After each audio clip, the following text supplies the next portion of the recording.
As 2025 came to an end, Russian President Vladimir Putin and senior figures in his government continued to argue that Ukraine's defeat was inevitable and that the West should accept a settlement favorable to Moscow. However, developments in the opening days of 2026 suggest that this narrative does not fully reflect the situation on the ground.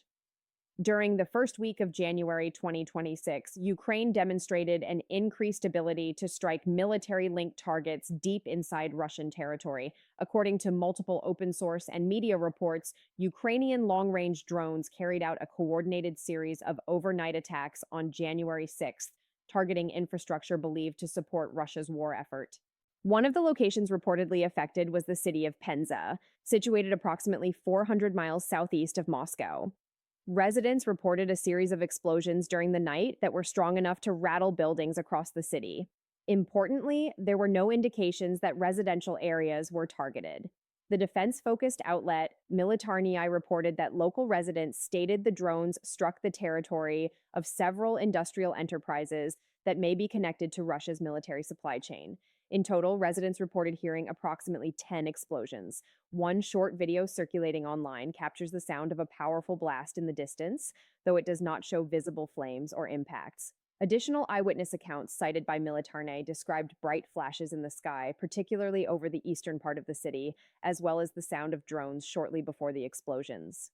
As for the potential targets, monitoring channels cited by Militarnyi suggested that Ukraine may have struck the Biominthes factory in Penza, based on photographs shared by the Telegram channel Exylanova Plus.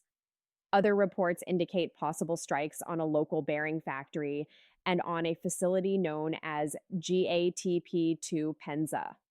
According to Militarnyi, GATP2 Penza manages and leases commercial real estate, providing space for multiple businesses. While there is no public confirmation regarding the nature of those businesses, analysts note that Ukraine has generally focused its long-range strikes on facilities with potential links to Russia's defense sector. The independent outlet Astra reported evidence consistent with a strike on GATP2 Penza, sharing images that appear to show scorched ground possibly caused by a drone explosion. However, Euromaidan Press noted that local Russian authorities had not issued official statements confirming the attack or detailing any damage. Several hours later, reports emerged of additional drone activity further east. According to Militarnyi, at approximately 5 a.m. local time, explosions were reported in the city of Stерлitamak, located in the Republic of Bashkortostan. Stерлitamak is home to the Stерлitamak oil and gas chemical plant, a large petrochemical facility that Ukraine has targeted in previous operations. In November, Ukrainian drones reportedly struck the same plant, causing explosions and fires. At the time, Russian authorities claimed the damage resulted from falling debris after air defenses intercepted the drones, a claim that was met with skepticism by observers due to images showing extensive smoke rising from multiple locations within the facility. The Stерлitamak plant is located roughly 1,300 kilometers, or just over 800 miles from the Ukrainian border. It produces a range of materials, including aviation gasoline, rubber products, and ionol, an antioxidant used to stabilize Jet A1 aviation fuel. Analysts note that such materials are relevant to Russia's military aviation operations, including aircraft used to deploy glide bombs and missiles. Regarding the January 6th strike, Euromaidan Press reported that residents heard explosions in Stерлitamak, though no verified footage has confirmed the extent of any damage. The Telegram channel Exylanova Plus shared a brief video related to the incident, but it does not conclusively show impacts on the facility. At this time, the full effect of the January 6 drone strikes remains unclear.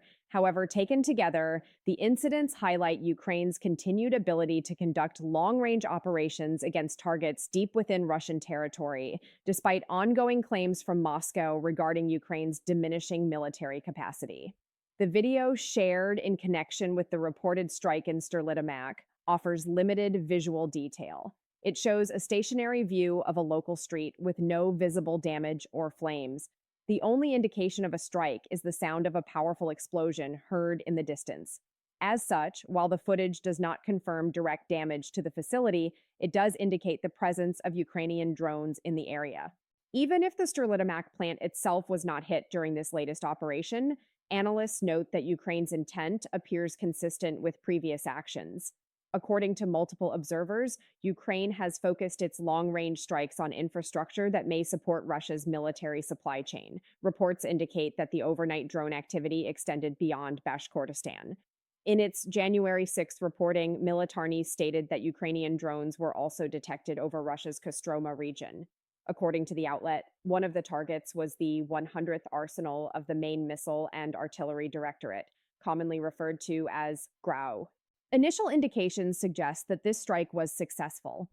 The Telegram channel Exilanova Plus was among the first to report on the incident, sharing images that appear to show smoke rising from the arsenal site.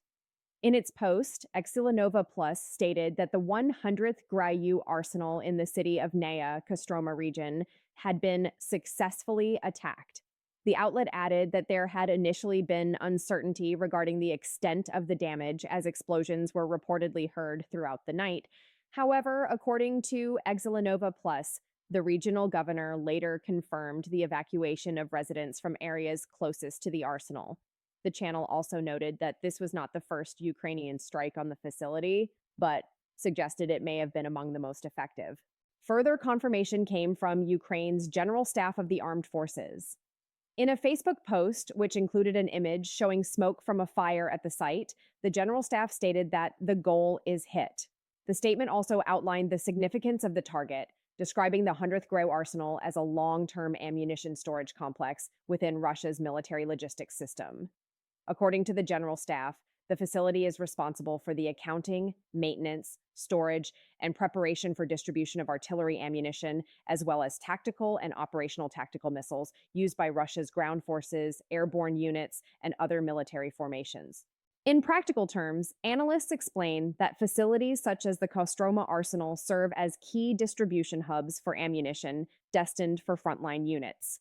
Damage to such a site could result in the loss or delay of munitions intended for Russian forces operating in Ukraine, potentially affecting the intensity of ongoing combat operations.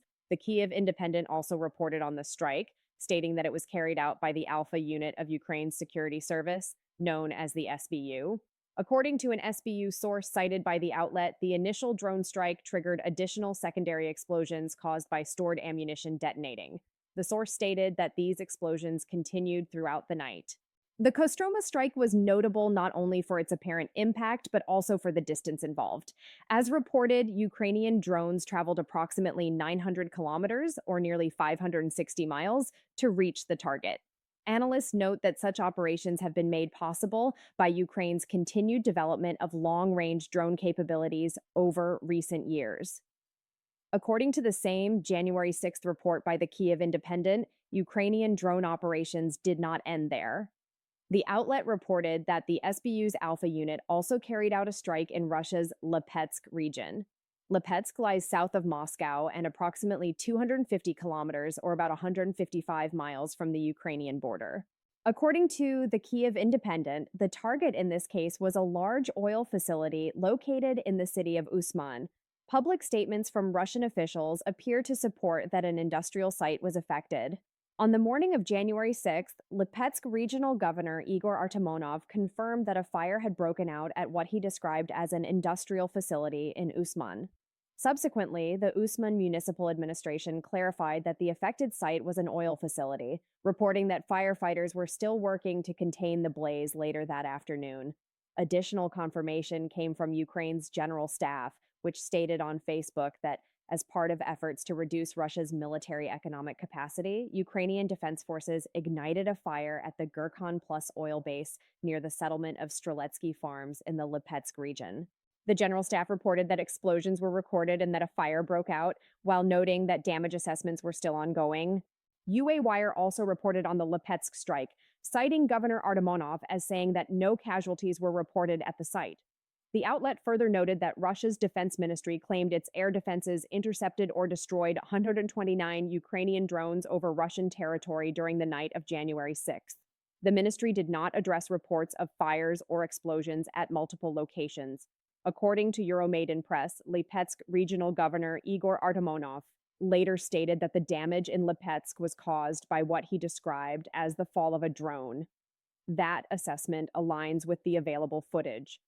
The short video shared by the outlet shows a fire at the site, which could plausibly have resulted from a drone impact. While Russian officials characterize such incidents as accidental debris falls, Ukrainian sources have previously stated that their drones are designed to strike specific targets. There are also indications that Ukraine's January 6 drone campaign may have extended beyond the confirmed strikes already reported. Euromaidan Press noted that drones were reportedly observed near additional sensitive locations during the night. In the city of Yaroslavl, residents reported hearing explosions in the Neftestroi district, an area that includes oil-related facilities. However, at the time of this video's production, there is no verified confirmation that Ukrainian drones successfully struck any targets in that region. Further incidents were reported in Russia's Tver region. In this case, Russian authorities stated that a Ukrainian drone was shot down and crashed into a residential building, resulting in 1 fatality and 2 injuries. Based on the location, analysts suggest the intended target may have been the Tver railcar plant, which is located less than 1 mile from the crash site. Additional drone interceptions were reported in the Voronezh and Leningrad regions. In Voronezh, Russian officials said a drone was downed over railway tracks, with falling debris causing temporary train delays and damaging what the regional governor described only as an infrastructure project. In the Leningrad region, authorities claimed a drone was disrupted by electronic warfare and crashed near a compressor station. These accounts are based solely on statements from Russian officials, and further independent verification may emerge in the days ahead.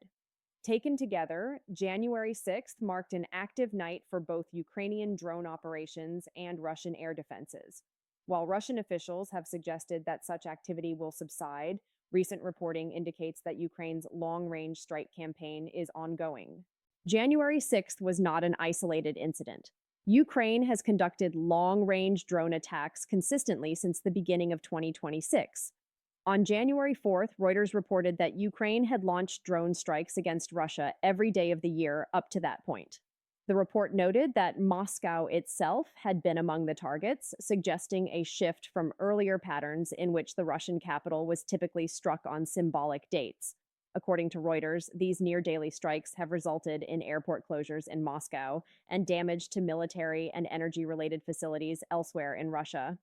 On January 5th, United 24 media expanded on this reporting, noting that Russian state media claimed more than 1,500 Ukrainian drones had been intercepted over Russia and occupied Crimea in the previous week.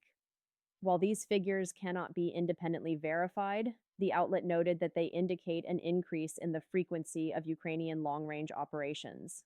The Guardian reported that by midnight on January 4th, Russia's defense ministry claimed to have intercepted 57 drones over the Moscow region out of a total of 437 reportedly downed nationwide. Russian authorities later added that 129 additional Ukrainian drones were intercepted on January 6th. These figures are based on official Russian statements. What is clear, according to multiple independent outlets, is that Ukraine has increased the tempo of its drone operations.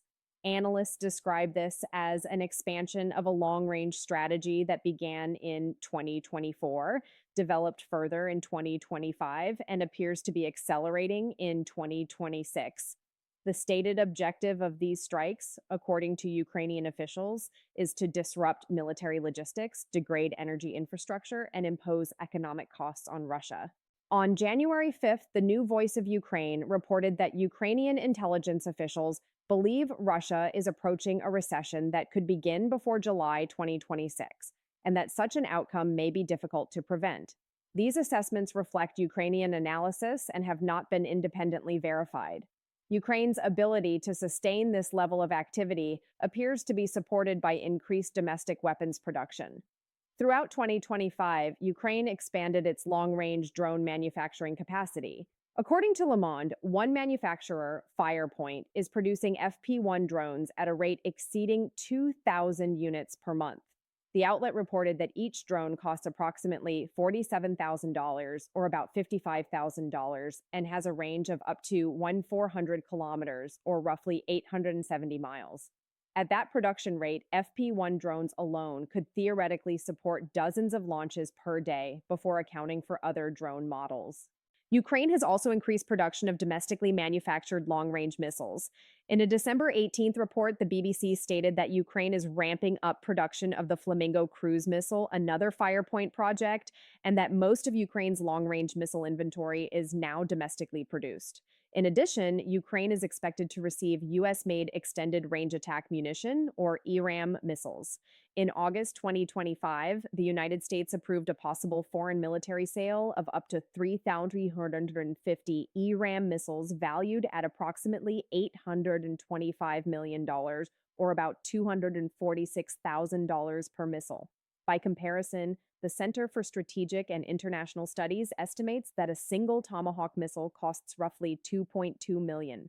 According to Militarnyi, Ukraine expects to receive an initial test batch of 10 ERAM missiles by October 2026, followed by a larger delivery of approximately 840 missiles at a later date. The outlet also reported that these munitions may be compatible with Ukraine's F-16 and MiG-29 aircraft.